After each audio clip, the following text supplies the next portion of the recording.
He's football crazy, he's football mad. The football's gone and robbed him all the wee bit since he had. I'm Alistair McIntosh, welcoming you to this week's edition of First Things First. Last week on ITV News with the Housing Minister, when are you going to create this muscular housing regulator? The ITV correspondent asked. Answer came there none. It seems so difficult to find the parliamentary time. A day or so after that debacle, some people, some very influential people, were calling for the creation of a football regulator. Now that is the sort of populist, bread and circuses nonsense that will sail through Parliament as each side of the House outproles each other in terms of their support for local football teams that by and large they have never ever been to see.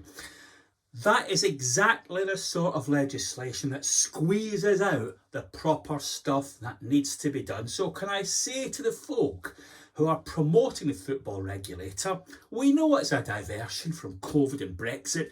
Will you kindly shut up for a couple of years until we have the housing regulator in place? Thank you. In fairness, I do understand some of the concerns of the football fans. It wasn't great that Bury football team disappeared. And had a form of regulation like the housing regulator been in place, that probably wouldn't have happened. Look at the great work they did on Cosmopolitan. My difficulty is that they want the current style of housing regulator, not the new style of housing regulator. The current housing regulator only looks at finances, governance and the boardroom. It ignores the estates. And the proposed football regulator does exactly the same thing.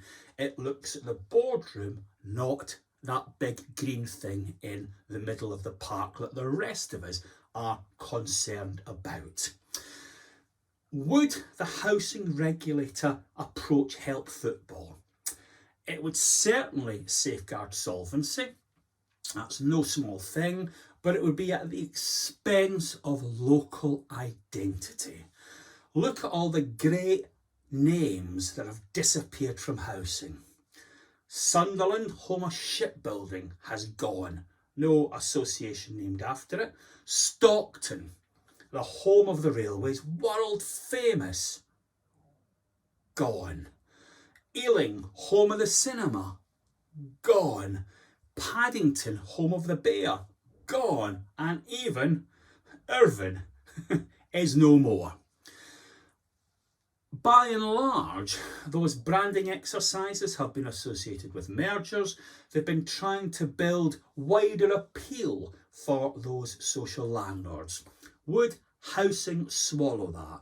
Remember how badly Bob Maxwell's attempt to create the Thames Valley Royals out of Oxford and Reading went?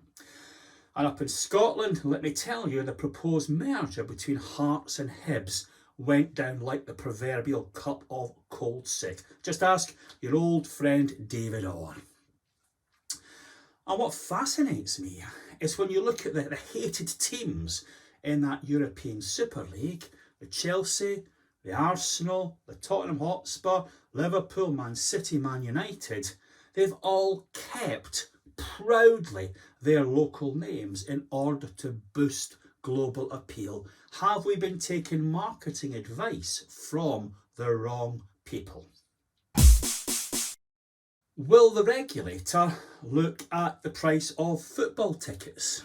Long been a bone of contention. Remember a few years ago, the Bayern Munich fans staged a principled protest and didn't come into the Arsenal for 5 minutes after the start of the game because they didn't like the £64 price for the tickets they're being charged. Yeah?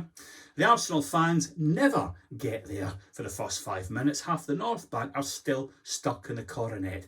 But you will recall that when the rent cut was introduced in housing, some people squealed, some people said this would lead to all manner of bad things, and sometimes fairly, sometimes unfairly, a lot of problems have been laid at the door of that rent cut. So would that necessarily be a good thing?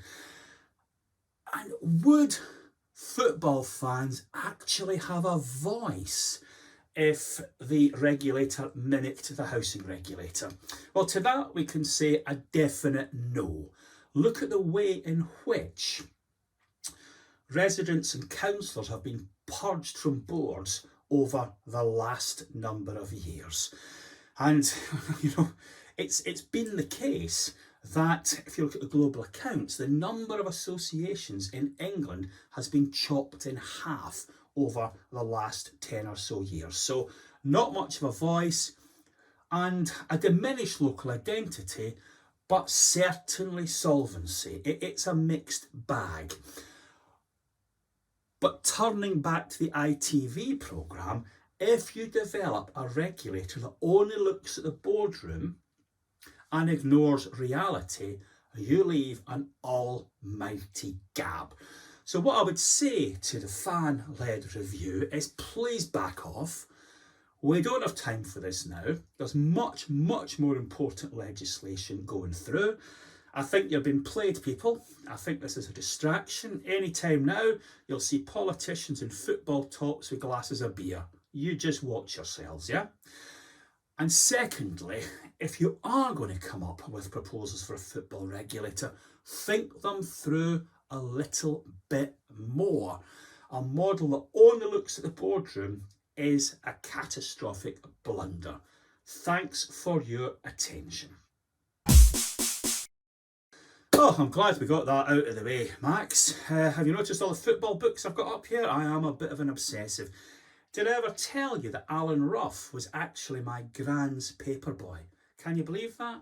I was there at Hampden Park, a rainy Hampden Park, when Dalglish put the ball between Clemence's legs. More recently, I saw Rusty McLean score a penalty in torrential storm at Cowdenbeath in a playoff.